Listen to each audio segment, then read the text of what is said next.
अगर आप top 100 rank लेना चाहते हो इसी नीट 2023 में तो ये वीडियो बहुत इंपॉर्टेंट है। इसे बिल्कुल ध्यान से देखना ताकि आप अपने आप को श्योर कर सकें कि मेरा रैंक टॉप 100 में आने वाला है।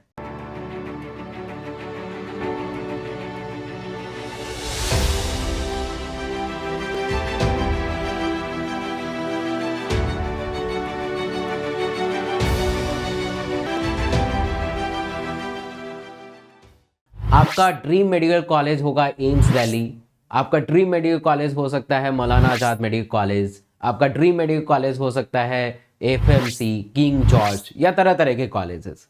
अब सोचिए कि आपके मार्क्स 650 आ रहे हैं या उससे भी कम आ रहे हैं, तो क्या आप अपने ड्रीम मेडिकल कॉलेज से एमबीबीएस कर पाएंगे? नहीं।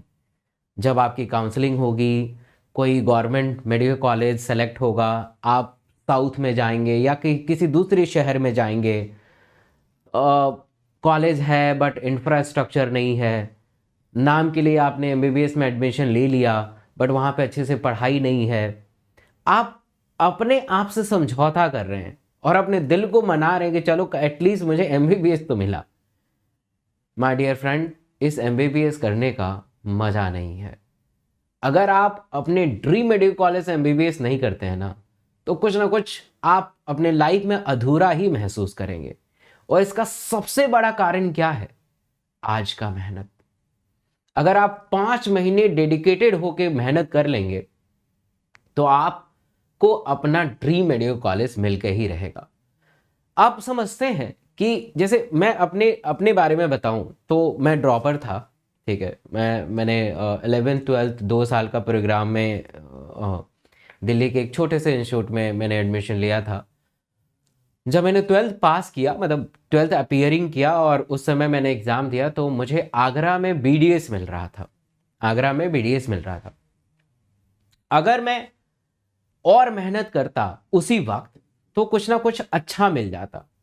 मैंने उस दिन रियलाइज़ किया कि यार मैंने मेहनत तो किया है, पूरा 1-2 साल मैंने मेहनत किया है, बट वो 2 साल को मेहनत ढंग से नहीं किया, एक अच्छे डायरेक्शन में नहीं किया है, बहुत ज़्यादा नहीं किया, एग्रेसिव नहीं किया है। इसलिए मुझे 1 साल यानी 365 दिन फिर से मेहनत करना पड़ा, तब जाके मुझे मौलाना आज़ाद मेडिकल कॉलेज मिला।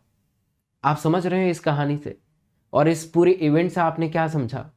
मैंने उस दिन निर्णय किया कि यार मैं अपने स्टडी के पैटर्न में बदलाव करूंगा, मैं अपने हर चीज़ में बदलाव करूंगा ताकि मेरा जो ड्रीम मेडिकल कॉलेज है वो मिल के रहे।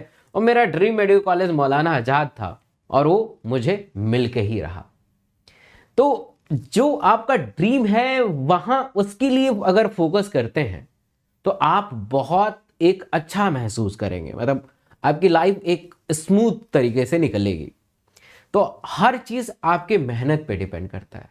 बच्चे पूछते हैं कि मुझे कितना बार रिवीजन करना चाहिए, मुझे कब कोर्स को ख़त्म करना चाहिए, मुझे कहाँ से क्वेश्चन प्रैक्टिस करना चाहिए, मुझे कितना क्वेश्चन प्रैक्टिस करना चाहिए, ये सारे सवाल अपने आप से पूछिए और इस फॉर्मेट में पूछिए कि मुझे रैंक 100 के नीचे रहना है तो मुझे कितना बार इस चैप्टर को पढ़ना पड़ेगा, मुझे कितना क्वेश्चन करना पड़ेगा, कब मुझे कोर्स को खत्म करना पड़ेगा, खुद से पूछिए।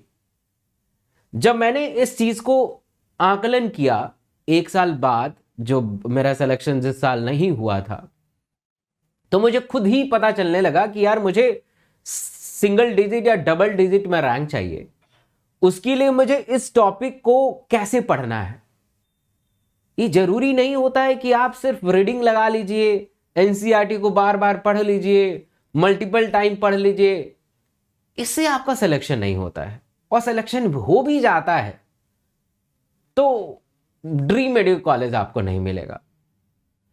तो आप खुद से डिसाइड करिए कि आपको कितना चैप्टर पढ़ना है, कितनी बार पढ़ना है, जिससे उसमें आप उस चैप्टर के अंदर एक्सीलेंस आ जाए कि उस चैप्टर से किसी भी प्रकार से क्वेश्चन पूछा जाए मैं कर सकूं।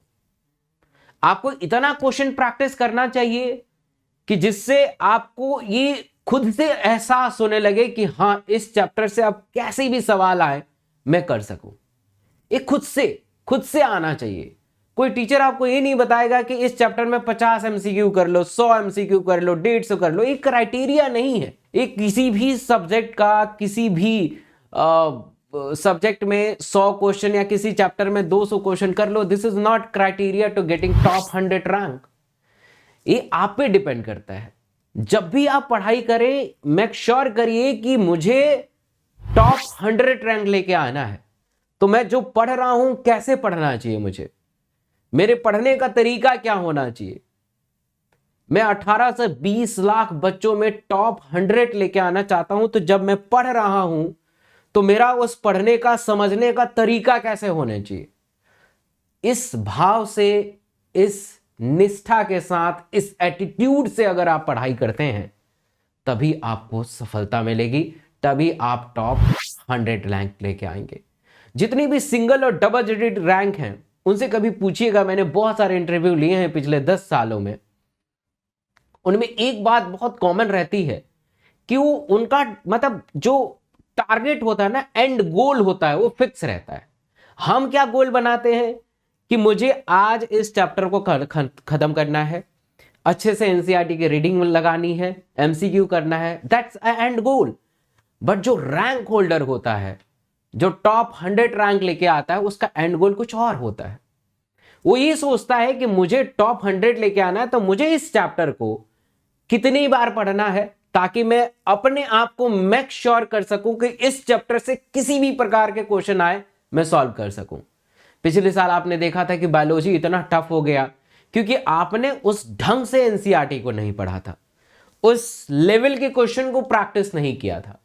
तो जब आपका एटीट्यूड ही पढ़ने के लिए डिफरेंट तरीके से है तो आप नीट में मार्क्स बढ़ा होके देखना कैसे, आपको बड़ा होके मिलना कैसे मिल पाएगा। तो अपने नजरिए को बदलिए, पढ़ने के तरीकों को बदलिए, और जब भी आप पढ़ाई करें तो आप सोचिए कि मुझे इस बार टॉप 100 लेके आना है और ड्रीम मेडिकल कॉलेज में आना है। सो ड्रीम मेडिकल कॉलेज के लिए आपका एटीट्यूड ही डिटरमाइन करता है।